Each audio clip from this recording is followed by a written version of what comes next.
Hello बच्चों, आज हम चैप्टर 4 में जो क्वेश्चंस हैं सेक्शन 4.3 ऑनवर्ड्स उन क्वेश्चंस को समझेंगे।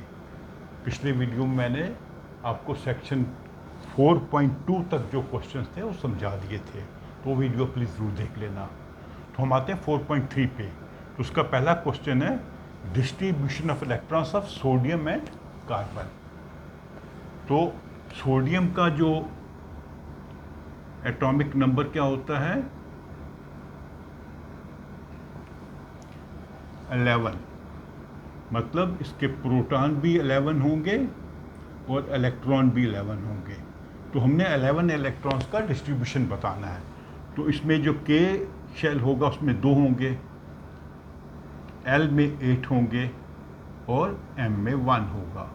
तो इसको आप लिख सकते हैं 2, 8, 1, या ऐसे भी लिख सकते हैं। तो ये इसकी डिस्ट्रीब्यूशन है कार्बन की, सॉरी सोडियम की, और दूसरा है कार्बन। तो कार्बन का जो एटॉमिक नंबर होता है 6। तो 6 इलेक्ट्रॉन्स हो गए, 6 प्रोटॉन्स हो गए। तो 6 का क्या होगा, के में होगा 2 और एल में होगा 4, जिसका डिस्ट्रीब्यूशन होगा के में 2, एल में 4, हो गए 6। ठीक है, अभी आ जाते हैं नेक्स्ट क्वेश्चन पे। इसका क्वेश्चन नंबर 2।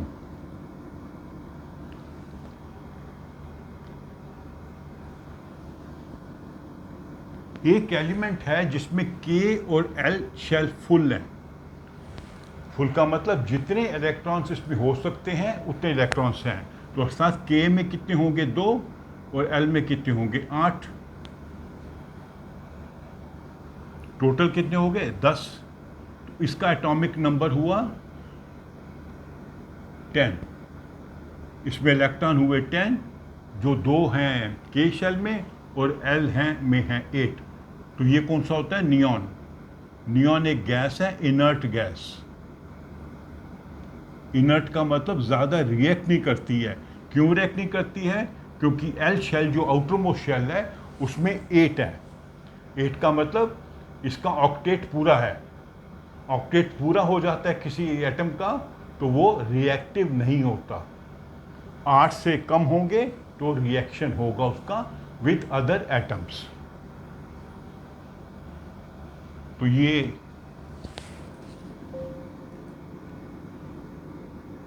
आपको बताना है टोटल नंबर ऑफ इलेक्ट्रॉन्स, वो हैं 10।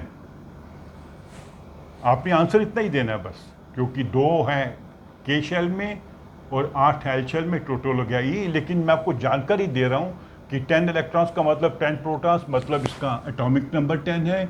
और ये गैस है नियॉन, और ये है इनर्ट गैस है। इनर्ट क्यों है, क्योंकि इसका एल शेल में 8 है, जो कि इसका ऑक्टेट है। It has attend the octet. अब आ जाते हैं हम सेक्शन 4.4 के ऊपर।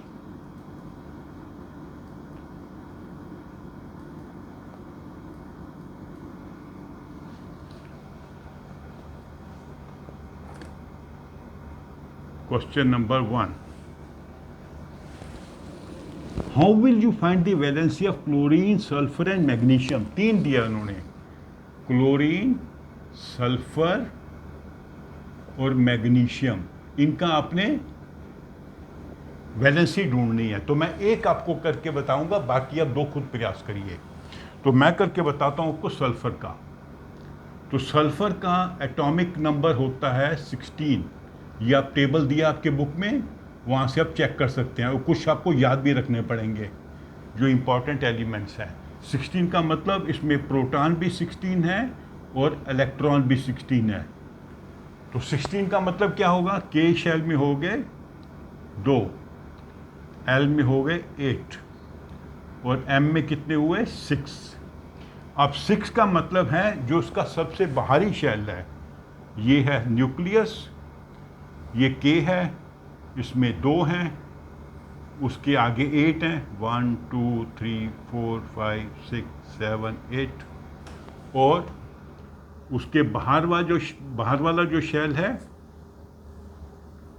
उसमें है 6। तो इसमें 8 होने चाहिए, तभी इसका ऑक्टेट पूरा होगा।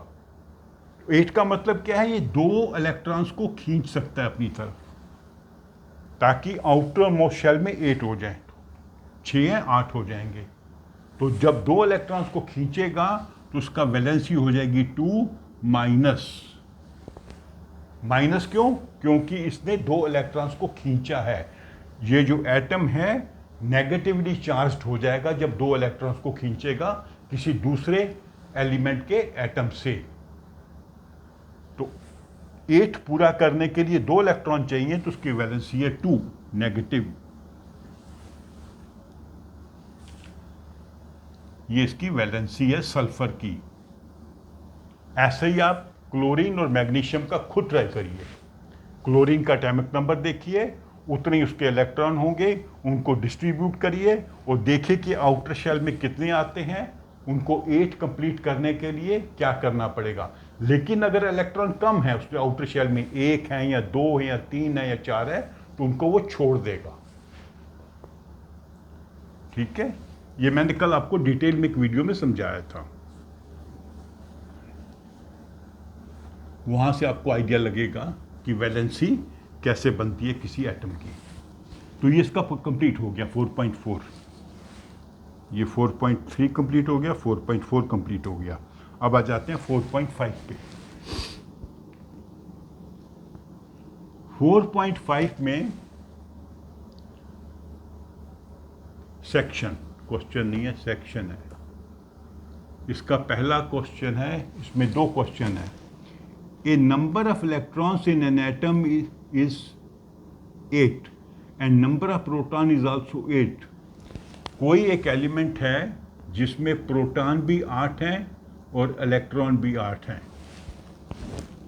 Then what is the atomic number? तो इसका एटॉमिक नंबर कितना है?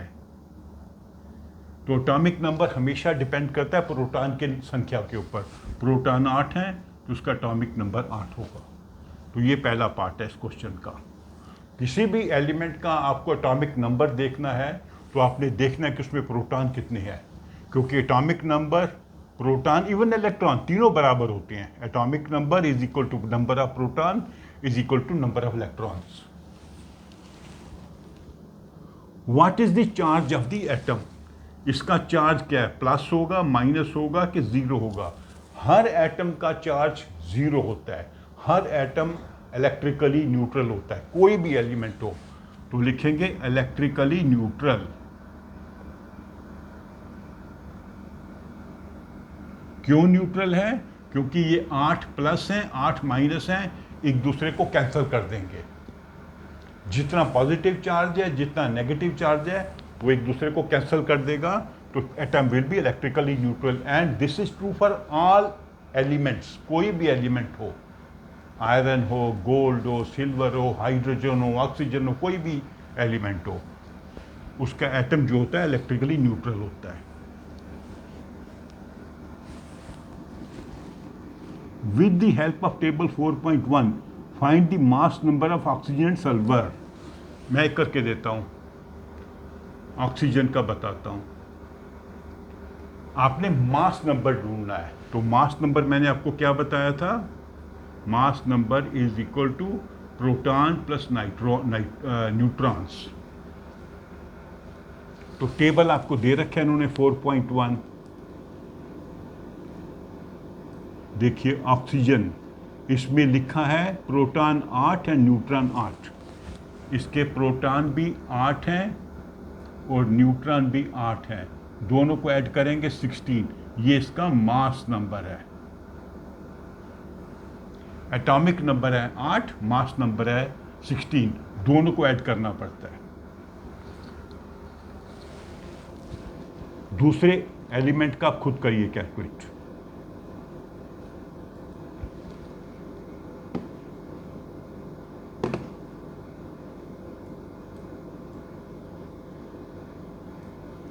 दूसरा एलिमेंट है सल्फर, आप खुद करिए। फिर आप आ जाते हैं कौन सा क्वेश्चन है?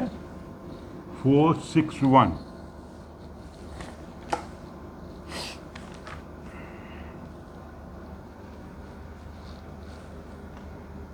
सेक्शन 461। इसका पहला क्वेश्चन है, for the symbol HDT tabulate the 3 subatomic particles found in each। HDT ये आपको याद रखना पड़ेगा। H is hydrogen, D is deuterium,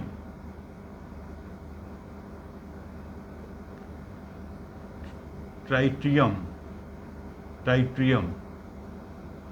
ये तीनों आइसोटोप हैं हाइड्रोजन के, अर्थात इनके एटम्स में प्रोटॉन की संख्या सेम होगी, सभी में प्रोटॉन होगा 1, लेकिन न्यूट्रॉन की संख्या अलग होगी।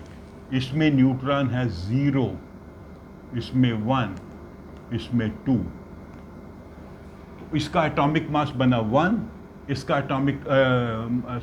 एटॉमिक मास नहीं, सॉरी वो क्या कहते हैं,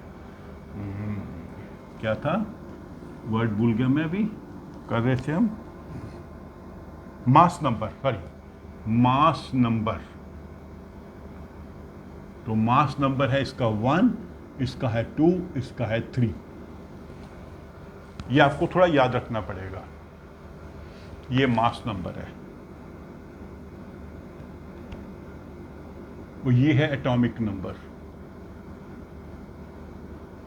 एटॉमिक नंबर ऑफ प्रोटॉन्स, जो नंबर ऑफ इलेक्ट्रॉन्स के बराबर भी होता है, और मास नंबर है प्रोटॉन प्लस न्यूट्रॉन, दोनों को ऐड करना।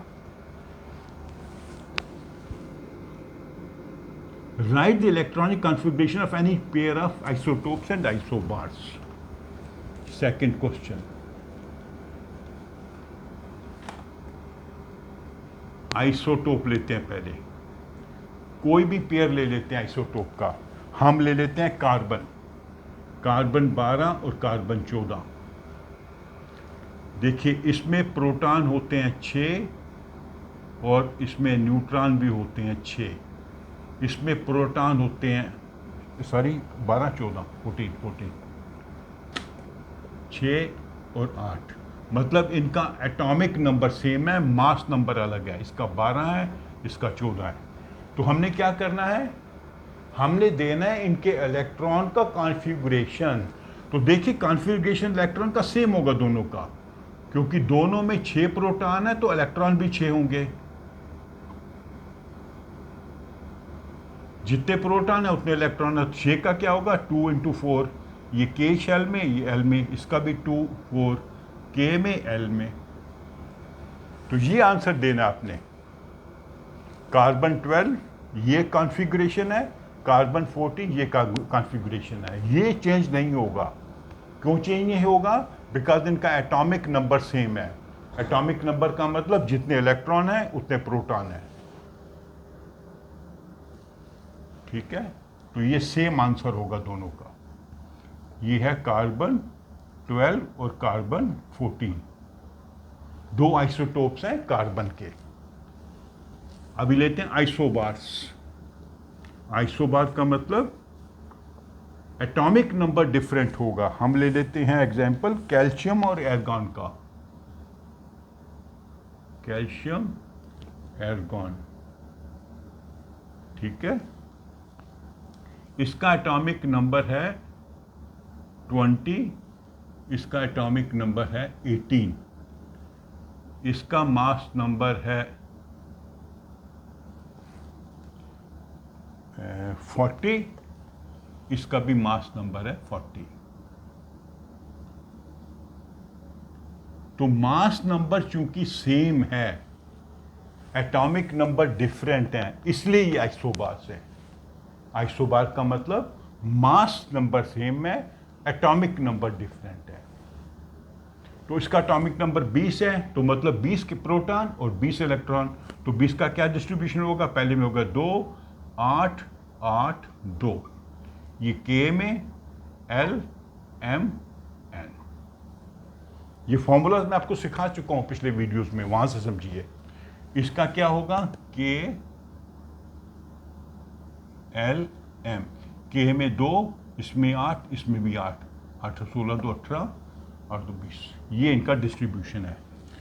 इसमें इलेक्ट्रॉन का डिस्ट्रीब्यूशन अलग है, आइसोटोप्स में सेम है। आइसोटोप्स में सेम क्यों है कि उनका एटॉमिक नंबर सेम है। इसमें डिफरेंट क्यों है, जिनका एटॉमिक नंबर डिफरेंट है।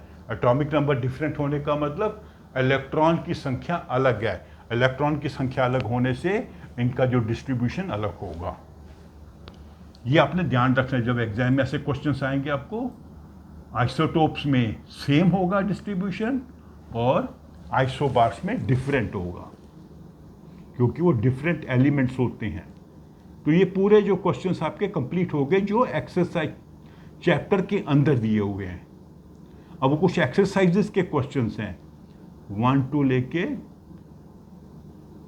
काफ़ी क्वेश्चंस हैं 19।